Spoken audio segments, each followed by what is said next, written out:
వాక్యం చదువుతున్నాం. న్యాయాధిపతుల గ్రంథం 16వ అధ్యాయము 19వ వచనం చదువుతున్నాము. ఆమె తన తొడ మీద అతని నిద్రపుచ్చి చాలండి. చిన్న ప్రార్థన చేసుకున్నాం. ప్రేమాస్వరూపమైన మా ప్రియ పరలోకపు తండ్రి, నీ పరిశుద్ధ పావనామములకు వందనములు, స్తుతులు, స్తోత్రములు ప్రభువా. ఇప్పటి వరకు తండ్రి వాడిన పాట ద్వారా ఆరాధన పాపపట్టు తండ్రి మమ్మల్ని అందరినీ కడిగినాను, పరిశుద్ధంగా కడిగినందుకు నీ వందనములు, స్తుతులు, స్తోత్రములు. ఈ మగల గురించి నీ పరిశుద్ధ గ్రంథంలోని నా ఒక స్త్రీ గురించి మేము ధ్యానించుకొచ్చుండగా నది బోధకుడైన మీరు మాకు తోడుగా ఉండండి ప్రభువా. మీ నన్ను నీకు సిరువు చాటు మరుగు చేసి నాతో మనతో మాట్లాడమని వేడుకుంటున్నాం ప్రభువా.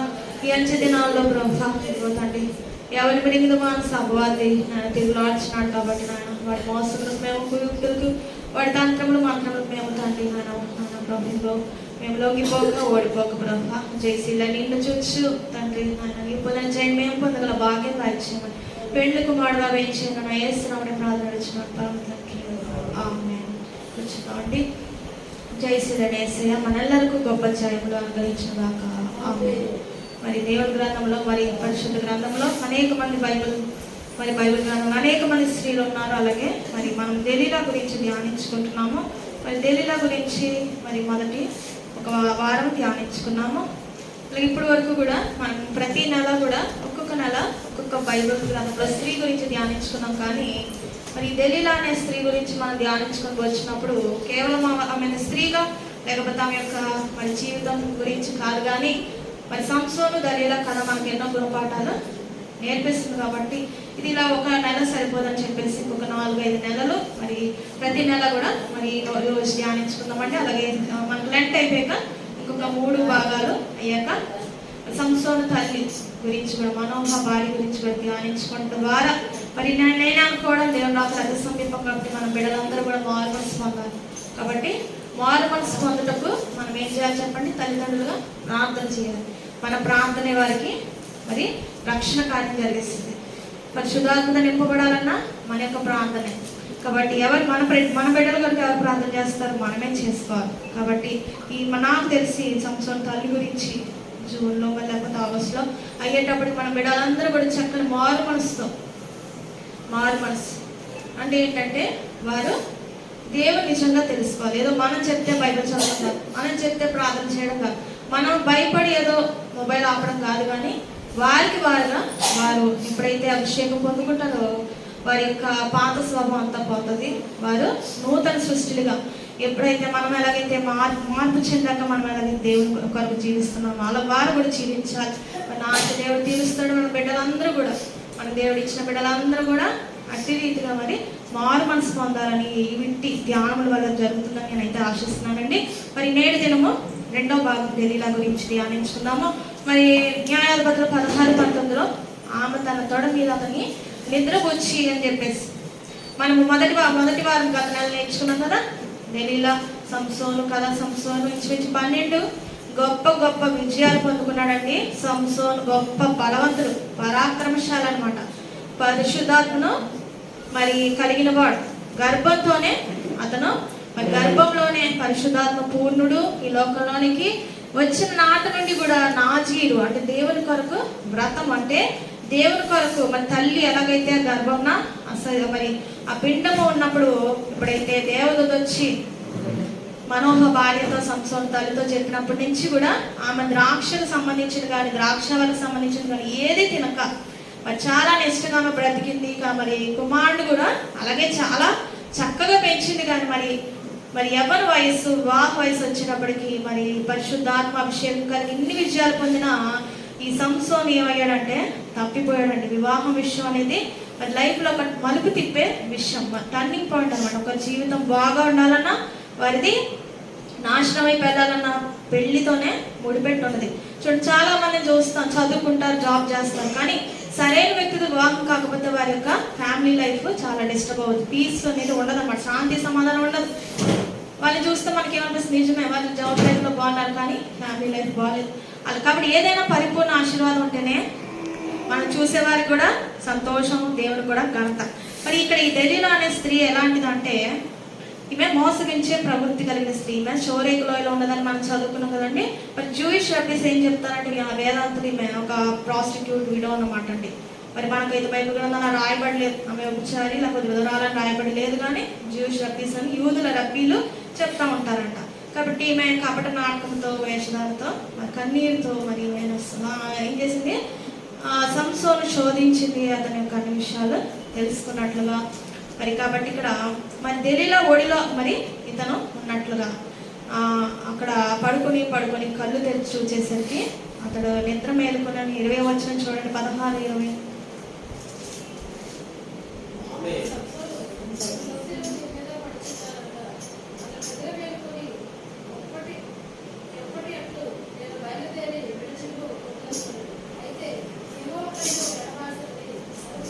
చాలండి. కాబట్టి అంటే ఈ సంసోను 3 సార్లు అబద్ధం చెప్తాడు. మనం గత నెల నేర్చుకున్నాం కదా, 3 సార్లు అబద్ధం చెప్పి ఎగతాళి చేస్తాడు. ఆమె నిజంగా నువ్వు నన్ను ప్రేమించట్లేదు, నువ్వు నన్ను నిజంగా ప్రేమిస్తే ఎందుకు ఇలా నువ్వు అబద్ధం ఆడుతున్నావు అని చెప్పి ఎలాగైతే ప్రతిదిన మాటలతో విసిగించి ఎలాగైతే అతని నోటు నుండి అసలైన విషయం, అతని బలం యొక్క రహస్యం ఏంటో తెలుసుకుంటుంది.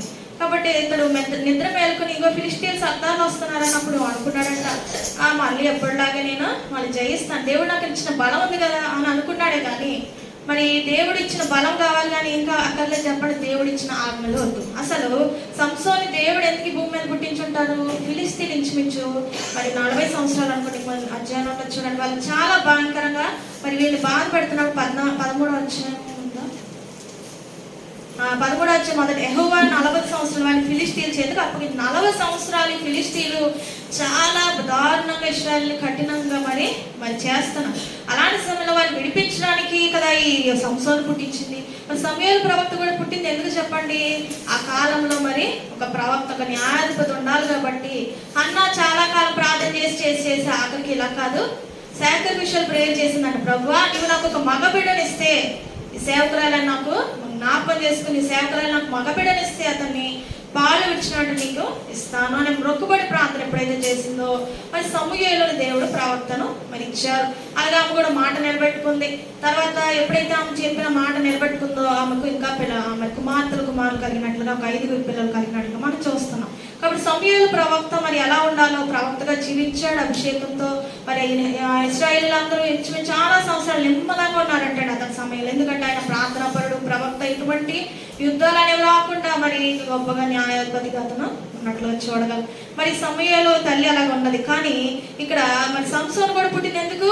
ఫిలిష్తీయుని జయించడానికి కదా, ఇశ్రాయేలు పక్షాన మరి అలానే అన్ని విజయాలు చేసిన ఆయన మరణం వరకు మన విశ్వాసాన్ని కాపాడుకోవాలి. మరణం వరకు మన పరిస్థితి మరి ఏంటంటే భక్తి జీవితం పడిపోకూడదు అనమాట అండి. అంటే ఇతను జీవితంలో జరిగింది ఏంటంటే మొదట ఆరంభం బాగుంది కానీ మధ్యమయ్యాడు, పడిపోయాడు అనమాట. పడిపోయాడు కాబట్టి ఇలాగా అప్పగించబడ్డాడు. ఏ ఫిలిష్తీన్ అయితే జయించాలో ఆ ఫిలిష్తీరాలు ఒడిలో పడుకున్నాడంటే ఎంత భయంకరం చూడండి. ఆమె నచ్చడం ఏంటి, ఫిలిష్తీరాలు ఈ మిగతంగా నచ్చడం ఏంటి, అందాన్ని చూసి ఆకర్షింపబడ్డాడు. ఏదైతే తోట ఆదమ్మ ఏం చూస్తాడు, అమ్మమ్మ ఏం చూసింది, ఆ పండు చూడడానికి చాలా రమ్యంగా ఉందంటండి. రమ్యంగా ఉంటే అది మేడి పండు చూడ ఏమంటా చెప్పండి, మేలిమై ఉండు, పట్ట విప్పి చూడ పురుగులుండు. కాబట్టి మనం పై రూపం చూసి ఏం చేయకూడదు, దేవుడి చిత్తానికి విరుద్ధంగా. చాలా మంది క్రైస్తవ జనులు కూడా ఏం చేస్తారు, కొంతమంది అందాన్ని చూసి ఒకవేళ కనుక వివాహ విషయంలో నిశ్చయించుకుంటే అది అంతే సంగతి అనమాట. ఎందుకంటే దేవుడి చిత్తం ఏంటో తెలుసుకోవాలి. దేవుడి చిత్తం ఏంటో అది శ్రేష్టం, చేదైనా శ్రేష్టం అనమాట అండి. కాబట్టి ఇక్కడ ఫిలిష్తీయుల మరి దెలీలా ఒడిలో మరి ఎన్నాళ్ళు ఈ సంవత్సరం మరి సుఖించినా తెలియదు, కానీ చివరికి శత్రువుల చేతికి అప్పగించబడ్డాడంట. వాళ్ళు విడిపించడానికి విడిపించడానికి జన్మించిన ఇతను ఏం చేశాడు, శత్రువుల చేతికి అప్పగించబడ్డాడంట. కాబట్టి ఇతను ఏమి ఆలోచించుంటాడు, ఇప్పటి వరకు విజయాలు పొందుకున్నాం కదా, ఇప్పుడు నాకు సౌఖ్యం కావాలి. అంతేగా చాలా మంది చాలా కష్టపడి మరి రిటైర్ అయితే ఏం చేస్తారు, రెస్ట్ తీసుకుందాం అనుకుంటారు. కానీ క్రైస్తవ జీవితానికి ఏమి లేదు చెప్పండి, రెస్ట్ లేదు. ఎక్కడ రెస్ట్ అంటే మనకి సమాధిలోనే రెస్ట్ అనమాట. మనం నిరంతరం ప్రార్థన యోధులు, మీ యుద్ధ వీరులు అనమాట. ప్రార్థన యుద్ధం చేయాల్సిన వారు. ఒక్క దినం వద్దులే, ఈ రోజు ఏముందులే, ప్రార్థన చేయాలా, చేస్తే దేవుడు దిగొస్తాడా, మనకి ఏమైనా అవసరతలు ఉన్నాయా, మనం అలా అనుకోవడానికి వీలే లేదు. అసలు అలాంటి ఆలోచన అనవసరం. ప్రతిదినం మనం ఎలాగైతే మన కాలకృత్యాలు చేసుకుంటున్నామో, మనం ఆహారాలు పుచ్చుకుంటున్నామో, నిద్రపోతున్నాం, మనం మన పరిపాట్లు ఎలా వెళ్తున్నామో, మన యొక్క ప్రార్థన అనేది కూడా ప్రతిదినము ఉండాలి. కాబట్టి తినుము తాగు సుఖించమంటే ఏమవుతుంది, ఇలాగా అవుతుంది. కాబట్టి అది మన లక్ష్యం కాకూడదు అనమాట అండి. కాబట్టి దెలీలా ఒడిలో ఏం చేశాడు, తాత్కాలిక సుఖమే, చివరికి ఏమయ్యాడు, గుడ్డివాడయ్యాడు. తల్లిదండ్రులు ఎంత బాధపడి ఉంటారు కదా, చిన్నప్పటి నుంచి ఎంతగానో చక్కగా పెంచుకున్నా కానీ ఇతను మాట వినక ఎక్కడి నుంచి ఎక్కడికి వెళ్ళిపోతున్నాడో తెలియని పరిస్థితి. ఇంకా అతని బట్టి వీరు ఎంతగానో బాధపడుతూ ప్రార్థన చేస్తూ ఉంటుంటారు. మరి ఇక్కడ చివరికి అయితే పశ్చాత్తాపడి ప్రార్థించడం బట్టి దేవుడు సంసోను జ్ఞాపకం చేసుకున్నాడు. కాబట్టి దెలీలా అనేది మనకు మన జీవితంలో ఏ దెలీలా ఉన్నాయో మనం జ్ఞాపకం చేసుకోవాలండి. మరి దెలీలా ఒళ్ళు ఏమొస్తుందంటే తాత్కాలిక సుఖమే కానీ నిత్య మరణం. కాబట్టి కొందరు యవనస్తులంట మంచంకి అంకితం అవుతారంటండి, సోమర్థనం. కొందరు వ్యసనాలకు అంకితం, కొందరు డబ్బే వారికి యొక్క సర్వస్వం. వారికి ఏంటంటే అది సౌఖ్యం ఇస్తుంది అనమాట, డబ్బు సంపాదించాలి. కొంతమంది ఏమో మామూలు రహదారులు అయితే కొంతమంది దొడ్డిదారు ఏదో విధంగా డబ్బు సంపాదించాలని చెప్పి ఉన్నది కూడా పోగొట్టుకుంటారు. కాబట్టి ఇది ఏంటంటే దేవుడు ఒడి, దేవుడి సన్నిధి అక్కర్లేకుండా. చూడండి, మనము అన్ని జనులుగా ఉంటే ఎలా సంపాదిస్తాం చెప్పండి? ఏదైనా కష్టపడాలి, కష్టం కదా, కష్టపడితేనే ఫలితం వస్తుంది. కానీ మనం దేవుళ్ళలోన మనము దేవుని రాజ్యాన్ని నీతిని వెతకడం ద్వారా, అంటే ప్రార్థన ద్వారా మనము ముందుకెళ్ళాలి. ప్రార్థన చేయడం ద్వారా దేవుడు ఉద్యోగం, ప్రార్థన చేయడం ద్వారా చదువులో దీవెన, ప్రార్థన చేయడం ద్వారా బిడలు. ఇది ప్రార్థన మీద ఆధారపడి దేవుడి నీతిని రాజ్యాన్ని వెతుకుతూ అప్పుడు మనకు అనుసరించబడాలన్నమాట. మనం ఏం చేయకూడదు, ఈ లోక మర్యాదని అనుసరించకూడదండి. లోకంలో అందరూ ఎలా వెళ్తున్నారో అది మనకు మరి తగదు, దేవుని మార్గ ప్రకారం. కాబట్టి ఏంటంటే దేవుని సన్నిధి దేవుని ఓడి అక్కర్లేదన్నట్లుగా మరి అలాగుంటే కనుక వారి జీవితం కొన్నాళ్ళకు చూసినప్పుడు వారికి ఏముండదు, దేవుని సన్నిధి ఉండదు అనమాట. ఈ సంసోను అతని ఇష్టం వచ్చినట్టుగా తల్లిదండ్రులు విడిచి దేవుని విడిచి అతనికి అదంతా కూడా ఒక నిద్రమత్తు స్థితిలాగా వెళ్ళిపోయి అతను అలాగా ఆమె యొక్క ఒడిలో నిద్రిస్తున్నట్లుగా. కాబట్టి దెలీలా ఒడి దేవుని ఒడి రెండు చూస్తే దెలీలా ఒడి దేవుని సన్నిధికి దూరం చేస్తుందంటండి. దేవుని ఒడి ఏం చేస్తుందంటే దేవుని సన్నిధికి దగ్గర చేస్తుంది. ఈ దెలీలా ఒడి అంటే దెలీలా అంటే స్త్రీ అనే కాదు, మనకి ఏది దెలీలుగా ఉన్నదో మన జీవితంలో ఏది అది ఏదైనా అవ్వచ్చు, దేవుని దూరం చేసేది ఏదైనా దెలీలానే. కాబట్టి మనము అది ఏం చేస్తారంటే మనలో బలాన్ని పోగొడుతుంది. కానీ దేవుని సన్నిధిలో ఇందాక ఐదో చదివించారు కీర్తన 16 నిత్య సుఖములు గల సంతోషం కల దేవుని సన్నిధిలో వస్తుంది. సంతోషం దేవుని సన్నిధికి దగ్గర చేస్తుంది, బలాన్ని ఇస్తుందంట. మరి దెలీలా కూడా ఇతను ఏం చేసింది చెప్పండి? కను దృష్టిని పోగొట్టింది. మనకు కూడా ఏం పోగొట్టగలదు? ఆత్మీయ దృష్టిని పోగొడుతుంది అనమాట. మనకి ఏది సౌఖ్యం ఇస్తుందో అది మనము దానితో సహవాసంలో ఉంటే మరి ఏం చేస్తుందంటే మన యొక్క కను దృష్టి, ఆత్మీయ దృష్టి పోగొడుతుంది, ముందు చూపు పోతుంది. కానీ దేవుని సన్నిధిలో దివ్య దృష్టి అన్నమాట. మన భవిష్యత్తు గురించిన దివ్య దృష్టిని దేవుడు ఇస్తారు. కాబట్టి మనం ఎప్పుడైతే దెలీలా ఒళ్ళో ఉంటే మనం శత్రువులకు అప్పగించబడతాం. కానీ ఇక్కడ దేవుడి ఒళ్ళు అంటే శత్రువుల నుంచి విడిపించబడతాం. దేవుని సన్నిధి మనకేం చెప్పండి? దొంగ చోటు కదా, మహోన్నతుల చాటు నివసించేవాడే చెప్పండి. 91 అధ్యాయంలో ఎంత చక్కని వచనం కదా. కాబట్టి ఆయన నీడలు, ఆయన వాళ్ళు, ఆయన సన్నిధిలో మనం ఉండాలన్నమాట. కాబట్టి మనకు దేవుడు కావాలంటే ఏం చేయాలి? దెలీలాకు దూరం అవ్వాలి. ఇప్పుడు మనం చాలా పలచగా కొంతమంది ఉన్నాం. ఎందుకు చెప్పండి? ఆదివారం దేవుని మందిరానికి వెళ్ళాలని ఆశ కొందరికి.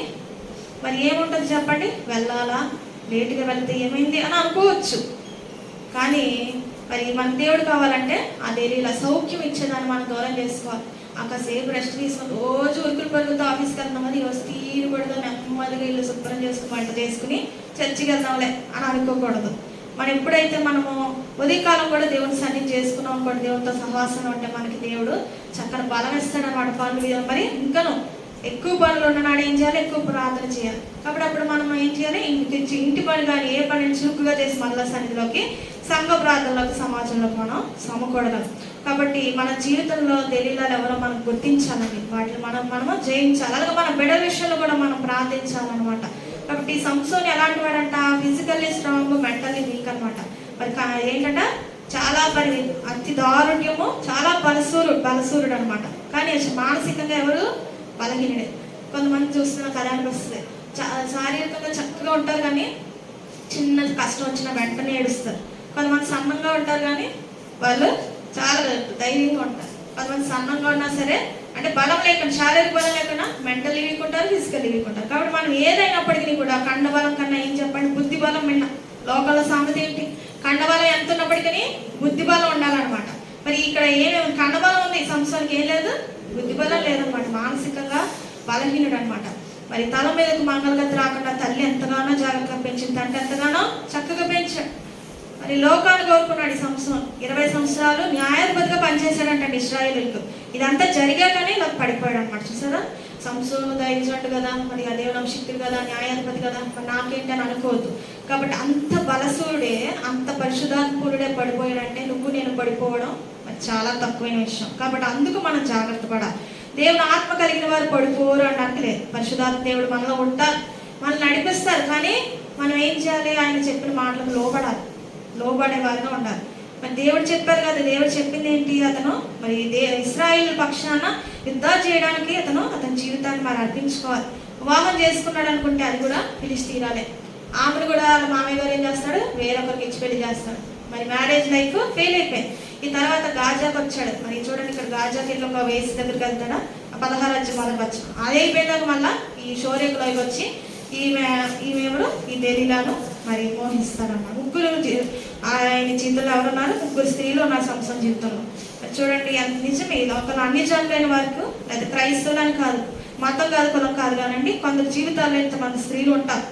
కానీ దేవుని అభిషిక్తుడుగా దేవునికి ఇది అపకీర్తి అనమాట, చెడ్డ పేరు అనమాట. ఇన్ని విజయాలు పొందుకున్నప్పటికీ, అందుకే ఇంత బలవంతుడు కాబట్టి సర్దాలు వచ్చి ఎంత మాట్లాడుతున్నారు దెలీలా దగ్గర. మనం చెప్పుకున్నాం కదా, 1100 వెండి నాణాలంట, ఒక్కొక్కరు 1100.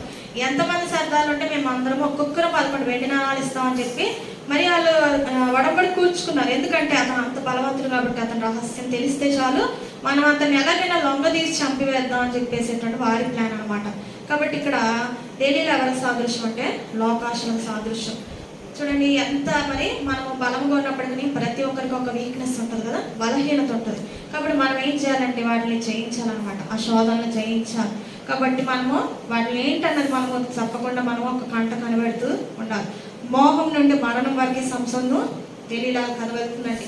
మరి సంసోనుకు ఉండాల్సిన ఆశ ఏంటి?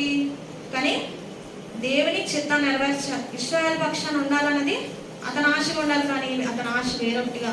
మరి అతని దృష్టిని లోకం ఆకర్షించింది. కానీ మనల్ని ఏది ఆకర్షిస్తుంది? మనల్ని దేవుని సన్నిధికి దూరం చేసి ఏదైనా సరే అది చాలా మరి హానికరమైనదే. కాబట్టి మనం ఏం చేయకూడదు?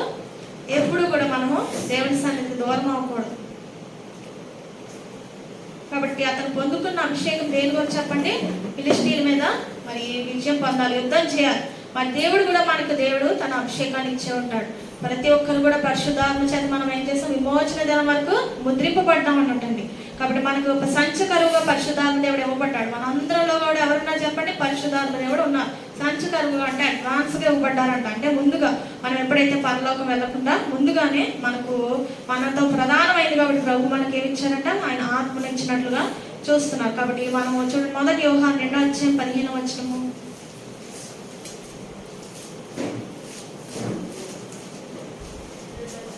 మొదటి యోహాను 2:15.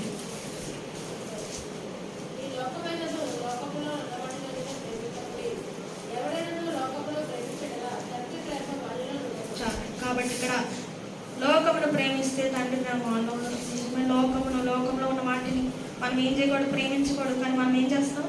మనం ఏదో ఒకటి ప్రేమిస్తానే ఉంటాం కదా. లోకంలో వాటిని ఏదో ఒకటి ప్రేమిస్తాం, మన బలహీనత అది. కాబట్టి మనం ఏం చేస్తాం? లోకంలో ఉన్న వాటిని ఏదైనా సరే. మధ్యకాలంలో ఒక న్యూస్ వచ్చింది, మీకు ఎంతవరకు వచ్చిందో. మరి ఎగ్జిబిషన్ పెడతారు కదా చాలా మంది. మరి ఎగ్జిబిషన్ అది చాలా విచిత్రంగా నేను ఎప్పుడు చూడలేదు. కొలంబస్ అంటే ఇలా వెళ్తుంది కదండి, అది మరి ఇలా తిరుగుతుందన్నమాట. మనిషి అప్ సైడ్ డౌన్ అయిపోతారు అనమాట. మనిషి అది తెగి పడిపోయిందంట అదేదో రాష్ట్రంలో. అలాగే నిన్న ఒక వీడియో చూసాను, అది ఏ వీడియో అంటే మా పిల్లలు చెప్తున్నారు, కొండల మీద నుంచి ఇలా వెళ్తుంది కదా, ఇలాగ రోప్ తీసుకెళ్తుంది కదా. ఆమె చాలా స్టౌట్గా అనమాట, చాలా లాగా ఉంది. తాడు కట్టి తీసుకెళ్ళి మధ్యలో పడిపోయింది. మా పిల్లలు చెప్తున్నారు అది ఏ వీడియో నిజం కాదంట. నిజంగా ఏంటి మరి? ఒక్కొక్కసారి మనం నిజమే లోకం ఏముంది ఏంటని అనుకుని వెళ్తాం, కానీ చాలా హానికరము, ప్రమాదాలు జరిగే పరిస్థితి ఉండొచ్చు. కాబట్టి ఇంకా లోకం ఇదే కాదు, చాలా ఉంటాయి లోకంలో ఆకర్షణ. మనకు మరి లోకమే సమస్తము లోకమే. కాబట్టి లోకంలో అనేకమైన నేత్రాశ, శరీరాశ, జీవడం ఇది అదేం కాలం. కాబట్టి మనకు చాలా ఆకర్షణలు ఉంటాయి. మనం ఇందాక పాటలో పాడుకున్నాం కదా, నేత్రములు మిరిమిట్లు గొలుపు చిత్ర దృశ్యంలో ఉన్నాం. కాబట్టి ఎన్నో మిరిమిట్లు గొలుపుతూ ఉంటాయి మనం. కాబట్టి మనం ప్రతిదీ కూడా చాలా జాగ్రత్తగా దేవుడి బిడ్డలు మనం దేవుడి కొరకు మనము జీవించాలి అని చెప్పేసి మనం ఏం చేయకూడదు? మన దేవుడు ఇచ్చిన ఆత్మను కానీ దేన్ని కూడా మరి దేవుడు దేని నిమిత్తం ఇచ్చారో దాని నిమిత్తం వాడాల్సిన వాళ్ళం అనమాట. మరి మన దృష్టి దేని వైపు ఉంటే దాని వైపు అడుగులు వేస్తాం. కాబట్టి మనము చూసేటప్పుడు చాలా జాగ్రత్తగా ఉండాలంటండి. చూచేటప్పుడు ఫస్ట్ సైట్ అనేది పాపం కదండి, సెకండ్ సైట్ ఇస్ సిన్ అని ఇదివరకు చెప్పాను కదా. అంటే ఒకసారి మనకి ఏదో నచ్చింది, మళ్ళీ మనం వెనక్కి తిరిగి చూడడం, లేకపోతే మరి మొబైల్లో వెనక్కి స్క్రోల్ చేస్తాం కదా, ఏదో బాగున్నా మళ్ళీ పైకి స్క్రోల్ చేస్తాం. అంటే ఏంటంటే అది సెకండ్ సైట్ ఇస్ సిన్ అనమాట. ఇది బాగుంది అని అంటేనే పాపం అంట. ఇక చెప్తారు కదా ఇది బాగుంది అంటాం. మరి అలా అనకూడదు కదా. దేవుడు ఒక్కడే మరి మనం పొగడాలి. దేవుడిని ఆరాధించడానికే కదా మనము సృష్టికర్తను వీటి చేంజ్ చేయకూడదు. సృష్టిలో ఉన్న ప్రతి దేన్ని కూడా మనం ఆరాధించడం కానీ, ప్రేమించడం కానీ, ఇష్టపడడం కానీ చేయకూడదు. మనకున్న యొక్క బలహీనతలవే. కాబట్టి ఏంటంటే ఈ లోకంలోనికి మరి సంస్థలో ఒక ప్రణాళిక పంపాడండి దేవుడు. మనల్ని కూడా ప్రతి ఒక్కరి పట్ల దేవుడు ఒక ప్రణాళిక కలిగి ఉన్నాడు. మన బిడ్డల పట్ల గొప్ప ప్రణాళిక ఉన్నట్లుగా మనం చూడగలం. కాబట్టి ఇక్కడ దెలీలా మరి తన స్వలాభం కోసం ఏం చేసింది, ఆసక్తి నమ్మేసింది. అప్పటి వరకు ఏం వృత్తిలో ఉందో తెలియదు కానీ మనకు మరి ఈ పని చేస్తే నాకు చాలా ధనము ఒకేసారి వస్తుంది. ఎంతో మంది సర్దార్లు ఉంటారు. ఆ 1100 వెండి నాణాలను ఒక్కొక్కరు ఇస్తానని చెప్పారు. కాబట్టి తప్పకుండా ఇందులో మరి ఆమె ఎంతగానో కష్టపడి ఏం చేసింది, మరి అలా చేసి మనం చదువుకున్న యాయేలు గురించి కూడా చెప్పుకున్నాం కదా ఇదివరకు. మరి యాయేలు 4:21 ఉంటుంది. యాయేలు ఏం చేసింది, సీసెరా సైన్యాధిపతిని ఆశ్రయం ఇచ్చినట్టు ఇచ్చి పాలిచ్చి తలకు ఏం చేసింది, మేకు కొట్టివేసి కణతల దింపివేసి చంపింది కదా. అప్పుడు మనం అనుకున్నాం ఆ స్త్రీ చేసిన గొప్ప కార్యం. ఎందుకు, ఆమె ఇశ్రాయేలు పక్షాన, దేవుని పక్షాన మరి ఒక విజయం తెచ్చింది కాబట్టి ఆమెను మనం మెచ్చుకున్నాం. కానీ ఈ దెలీలా ఏం చేసింది, ఫిలిష్తీయుల పక్షాన, ఫిలిష్తీయురాలు కాబట్టి దేవుని జనాంగానికి విరుద్ధంగా అబ్రహాముకి దేవుడు ఇచ్చిన వాగ్దానమే, నిన్ను ప్రేమించేవాడిని మరి నిన్ను దీవించేవాడిని దీవిస్తాను, శపించేవాడిని శపించిన 12 ఉంటుంది. కాబట్టి దేవుని ఇశ్రాయేలుని దేవుని జనంగా ఏం చేయాలి, మనము దీవించాలండి ఎప్పుడు. అందుకే యెరూషలేము వరకు ఏం చేయాలి, మనం ప్రార్థన చేయాలి.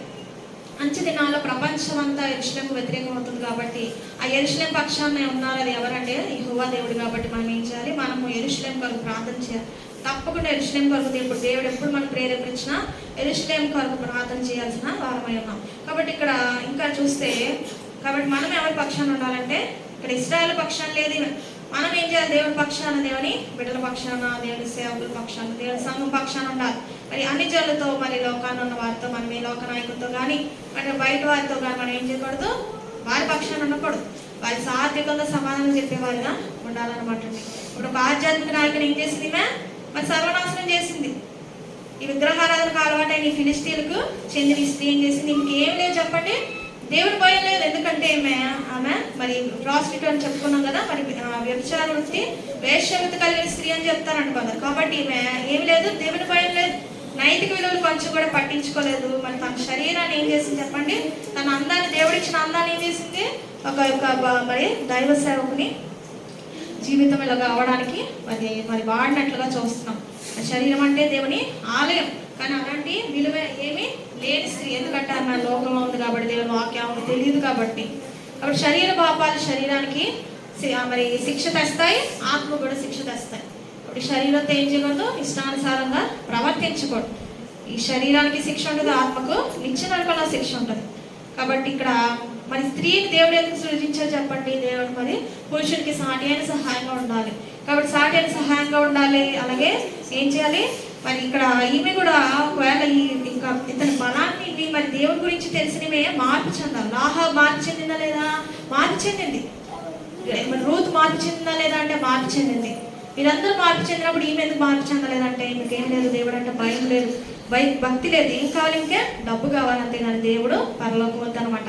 కాబట్టి ఈమె మార్పు లేని స్త్రీగా ఉన్నట్లుగా మనం చూడగలం. కాబట్టి విచ్చలవిడిగా ప్రవర్తించిన జీవితాన్ని ఈమె, దిగజార్చుకున్న జీవితాన్ని ఈమె జీవించినట్లుగా, దేవుడి చిత్తాన్ని ఎదిరించినట్లుగా మనం చూడగలం. మరి పురుషుని జాతగా ఉండలేదు. కనీసం మరి సంసోను దగ్గర మరి ఈమె చేరినప్పుడు ఈ యొక్క దేవుని తెలుసుకుని ఆమె చక్కగా ఉండుంటే మీరు మరి వివాహంగా కట్టబడదురేమో తెలియదు కదా. ఈమె ఇలా చేయలేదు కదా, ఇలా ఆలోచించలేదు కనీసం. మరి సంసోన్ అంటే అర్థం ఏంటంటే సూర్యుడు, చిన్న సూర్యుడు అంటే అర్థం.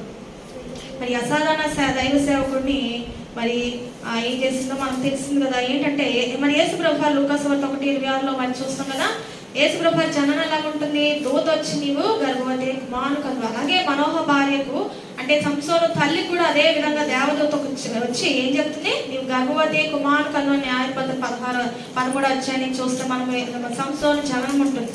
కాబట్టి ఇక్కడ ఈ యోధా గోత్రంలో ఉద్భవించిన అతి బలశాలి, అసాధారణ పరాక్రమశాలి అనమాట. కాబట్టి ఇక్కడ శత్రువులు ఎవ్వరూ కలవలేకపోయారు. చూడండి, న్యాయాధిపతులు 14వ అధ్యాయంలో 5-6 వచనాలు చూడండి.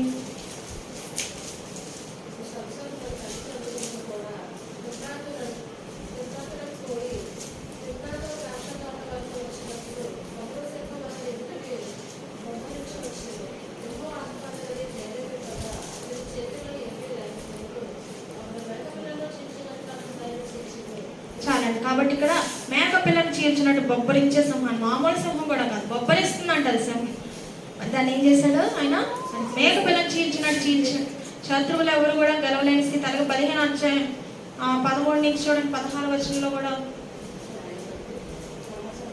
15 చదవండి.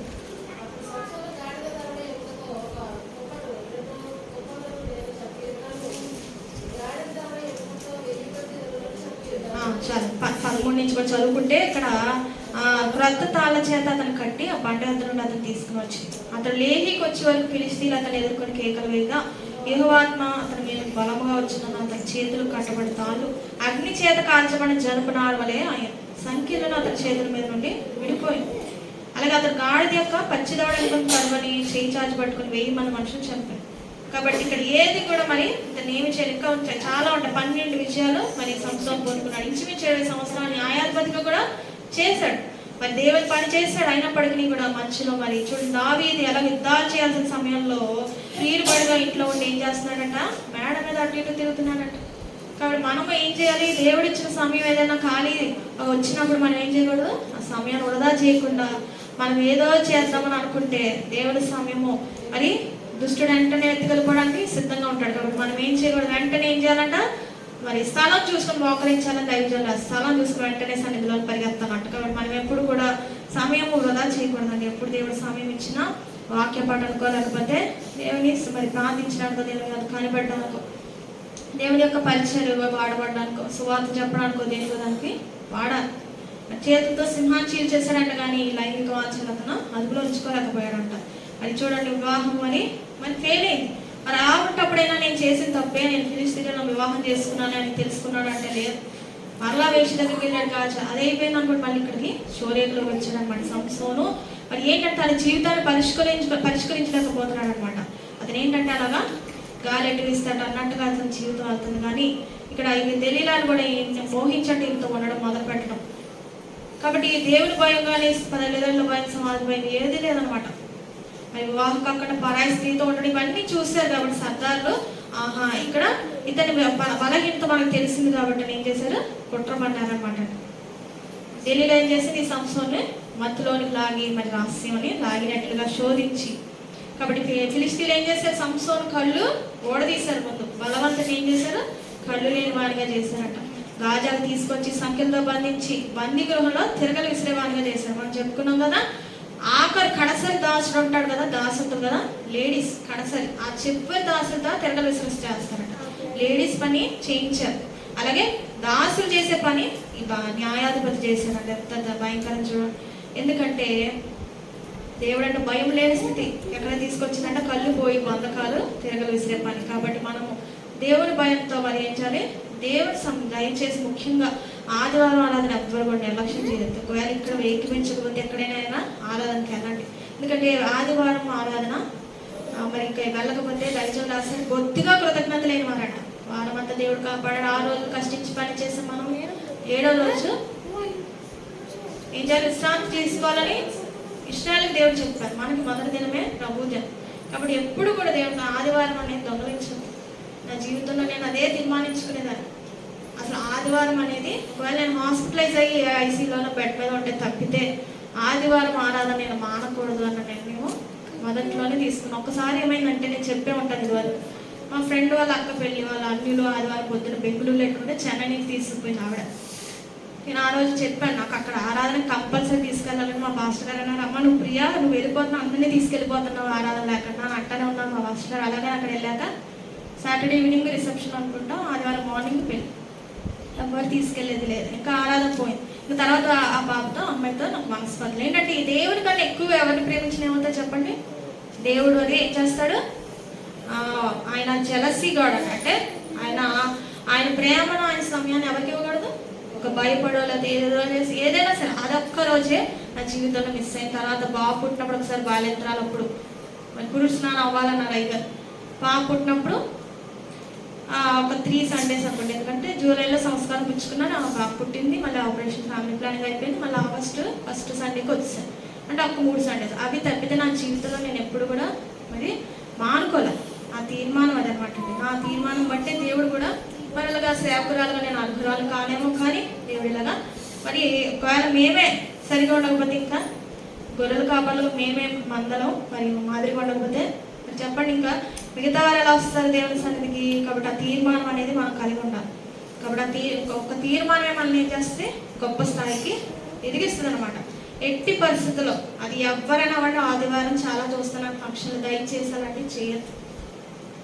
ఆరాధన ముందు దేవుడు, దయజలు ఏం రాశారు?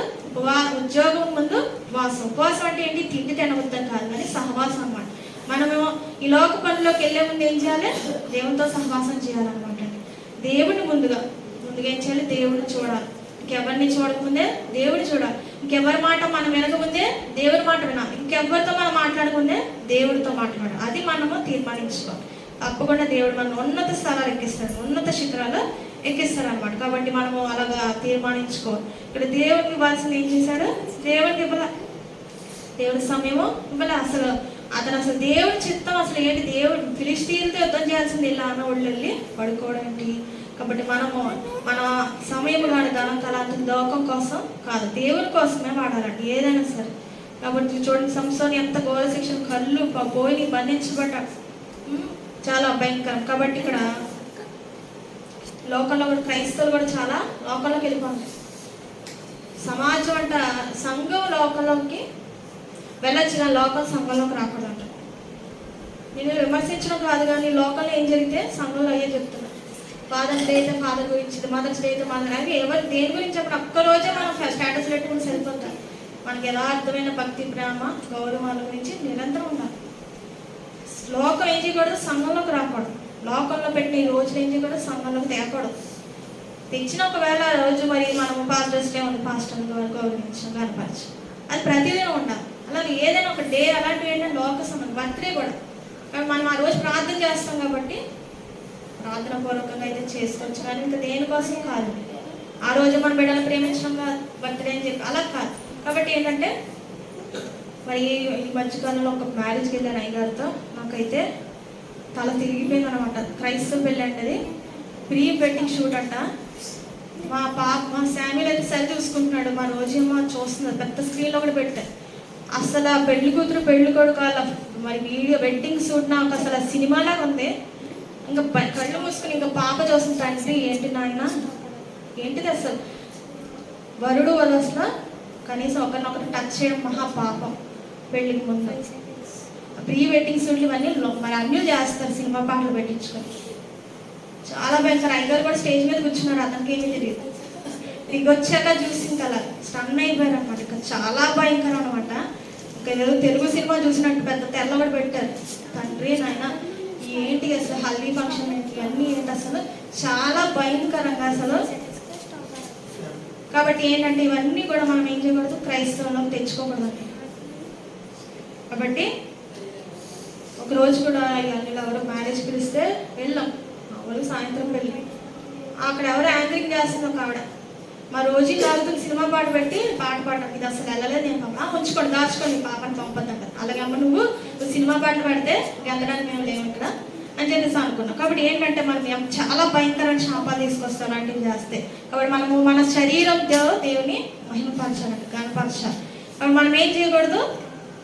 దావీదు నాట్యమాడాడు, ఎక్కడ దేవుని మనసు వస్తుందని అతను పరవశించి మన గుంటూరు మీటింగ్స్లో మరి కింద బాబాయ్ గారు వేయించారు కదా, సినిమా వేయించారు కదా. కాబట్టి ఆ క్లిప్ వేయించారు, వీడియో క్లిప్, ఎలాగ దావీదు నాట్యం చేశారు అనేసి. కాబట్టి మనం ఏం చేయాలి? అల్లరితో కూడా ఆటపాటలు అసలు వద్దే వద్దనమాట. సామెతలు 2:19.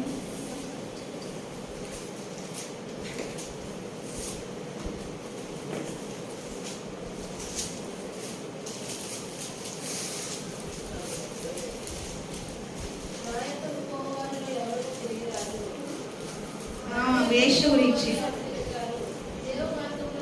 చాలండి. మన సంస్థలో అంత బలవంతుడు చూడండి. మామూలుగా మన మనుషుల వయసు ఎంత? 70 సంవత్సరాలు. అధిక బలం అంటే 80 సంవత్సరాలు. అతను అంత బలం ఉన్నవాడు. ఎన్ని 100 సంవత్సరాలు, ఎన్ని సంవత్సరాలు బ్రతికేవాడు, 200 సంవత్సరాలు బ్రతికేవాడు. ఆయన జీవితం నాకు తెలిసి మరి ఒక 20 సంవత్సరాలు తల్లిదండ్రుల దగ్గర ఉంటాడు, మరి 20 సంవత్సరాలు న్యాయాధిపతిగా చేస్తున్నాడు, 40 సంవత్సరాలకి ఈ స్త్రీలు బట్టి చనిపోయి ఉంటాడు. ఎందుకంటే ఇక్కడ ఏముంది, ఇక్కడ ఆ వేష దగ్గరికి వెళ్ళే వాళ్ళ పరిస్థితి అంటే దాని అందుకు పోవాలి, ఎవరినో తిరిగి రావాలి, జీవ మార్గం వారికి దక్కం. కాబట్టి ఎటువంటి విలువ లేని స్త్రీ. కాబట్టి అలాంటి వారితో అక్కడికి వెళ్ళడం వల్ల ఇతను కూడా ఏం చేశాడు, అది అర్ధాంతరంగా చనిపోయాడు. ఇంకా ఎన్ని సంవత్సరాలు జీవించి, ఇంకా ఎన్ని సంవత్సరాలు ఇశ్రాయేలు పక్షం యుద్ధాలు చేసేవాడు కదండి. సంసోను దెలీలాని యథార్థంగా ప్రేమించాడు, కానీ దెలీలాకి ఏముంది, మార్పు లేదు. ఇస్కరియోతు యూదాను మరి ప్రభు ప్రేమించాడు, కానీ అతనికి మార్పు లేదు. కాబట్టి ఇక్కడ దెలీలా అనే మాటకు అర్థం మధురం, సున్నితం. ఈమె హౌస్ ఏంటంటే షోరేకు లోయ పక్కన బ్లాగ్ ఉంటుందంట. అక్కడ అనేకులు దాహం తీర్చుకోవడానికి వస్తారంట. దాహం దప్పికి తీర్చుకోవడానికి వచ్చినప్పుడు అందంతా ఆకర్షిస్తే అనేకుల్ని తన నాన్న మాటలతో మోసగించే స్త్రీ అంట. మరి సామెతల 7 అధ్యాయంలో కూడా జార స్త్రీ గురించి ఉంటుంది. కాబట్టి దేవుడి చేత ఎన్నుకోబడి సంసోను ఏమయ్యాడంట, తల్లి గర్భం నుండే పరిశుద్ధుడు, ఫిలిస్తీన్ జయించాడు, దేవునాత్మ శక్తి పొందిన ఈ అన్ని స్త్రీలు వివాహం చేసుకోవడం, తర్వాత ఈ వేషలకు అలవాటయ్యి ఇలాగా అతని జీవితాన్ని అంతం చేసుకున్నాడు. కాబట్టి మనము భక్తిలో కొనసాగినప్పుడు ఏం చేయాలంటే, అభిషేకం ఉన్న వారికి ఎక్కువ శోధనలు ఉంటాయి. యేసుక్రీస్తు ప్రభు వారు పరిశుద్ధాత్మ పొందుకున్నాక 40 రోజులు కూడా అరణ్యంలో సాతాను చేత శోధించబడింది. కానీ ప్రభు గెలిచారు. మనము సామాన్య నరులు కాబట్టి మనము గెలవాలి. గెలవడానికి దేవుని సహాయం. అందుకే పరలోక ప్రార్థనలో ఒక మాట ఏంటి, ఒక లైన్ ఏంటి, శోధనలో పడకుండా నన్ను కాపాడు. కాబట్టి శోధనలో పడకుండా మనల్ని దేవుడే కాపాడగలడు, కానీ మన సొంత శక్తి వల్ల కాదండి, బలం వల్ల కాదనమాట. కాబట్టి ఇక్కడ ఏమేం చేసింది, డబ్బు కావాలి ప్రేమించినట్లు నటించిందంట. ఆమె ప్రేమ నిజమైన ప్రేమ కాదు. మరి దేవుడిచ్చే వాడపరిచిన ఈ సంసోను తన ఇంట చేరుకుని తనలో మరి ఉన్నప్పుడు ఆమె సాటి అని సహకారంగా మారచ్చు, కానీ సొమ్ము కోసం ఈమె దగా చేసినట్లుగా. మరి సమాజంలో ఎన్నో నేరాలు కూడా జరుగుతున్నాయి. దేనికోసం అంటే సొమ్ము కోసమే. నేను ధనాపేక్ష అని చెప్పండి, సమస్తమైన కీళ్ళకు మూలం.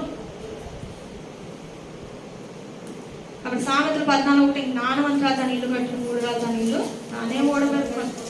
కాబట్టి స్త్రీ ప్రభావం ఎలా పురుషునిపై చాలా ఉంటుంది. కాబట్టి మరి స్త్రీ లేని వారు ఏం చేయాలంట, మరి వారి భర్తని ప్రోత్సాహ మాటలతో వారిని బ్రతికించుకోవాలి. కానీ ఇక్కడ ఏమి చేసింది, మూర్ఖంగా ప్రతిదినం విసిగించి శోధించింది. ఓల్డ్ డబ్బు సంపాదించుకున్నాండి. అలా ప్రేమించే సంసోను లాంటి వాళ్ళని మళ్ళీ దెలీలా పొందుకోగలదా? ఎవరు పొందుకోలేదు. అసలు అలాంటి వాళ్ళని ఎవరు ప్రేమిస్తారు? ఆమె అందాన్ని చూసి ఎవరు, ఆమె చుట్టుపక్కల ఎవరు కూడా ఆమెను స్నేహించేవారు కాదు. కానీ సంసోను వచ్చి ఒక యథార్థంగా ప్రేమించినప్పుడైనా ఆమె చక్కగా అతన్ని బట్టి ఆమె భక్తిలో మరి దేవుళ్ళు ఎదిగి ఉంటే, ఒకవేళ మార్పు చెందుంటే ఆమె జీవితం మరి రూతు విధవగా వధురాలైంది, కానీ విధవరాలు వధువైంది. కానీ ఇక్కడ ఏమేమైంది, అలా మార్చబడలేదు. కాబట్టి ఇక్కడ స్త్రీ బలహీన ఘటమే, కానీ ఆ స్త్రీ సాతాను చోటిస్తే అంట సర్వలోకాన్ని మోసగించడానికి సాతానుడు సిద్ధం అంట. కాబట్టి అవ్వమ్మ సంధించింది, అంతే సంగతి. ఇంకా ఈ లోకంలోనికి పాపం శాపమరణం వచ్చింది. కాబట్టి ఇక్కడ హవ్వ ఏం చేయబడింది, మోసగించడం వల్ల మనుషులందరూ కూడా పాపానికి బానిసలయ్యారు. కాబట్టి తెలియలా తోడ మీద నిద్రపోతున్నాడు సంసోను. మనం మరి ఏ నిద్ర మత్తులో ఉన్నామో, మరి ఏ మత్తులో ఉన్నామో మనం దాని నుంచి బయటకు రావాలండి. కాబట్టి అందుకే చూడండి, ఎఫెసీయులకు 5:14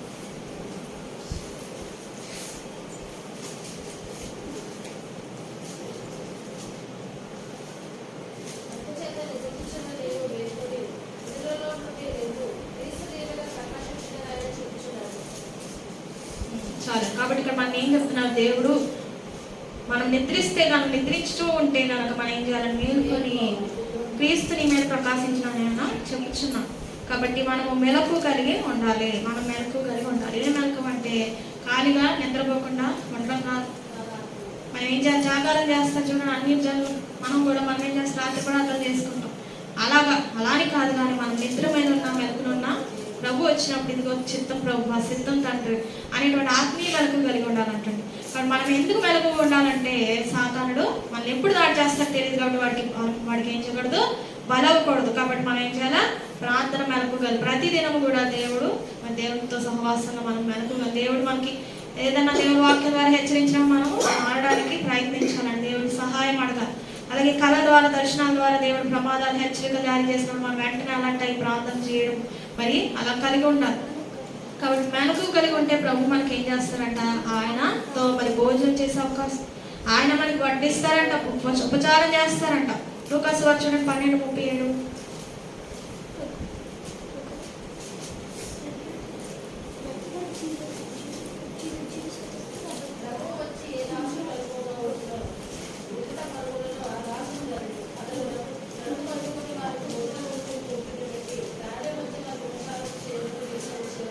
చాలండి. కాబట్టి మనము ఎప్పుడైతే మెలకుగా ఉంటామో,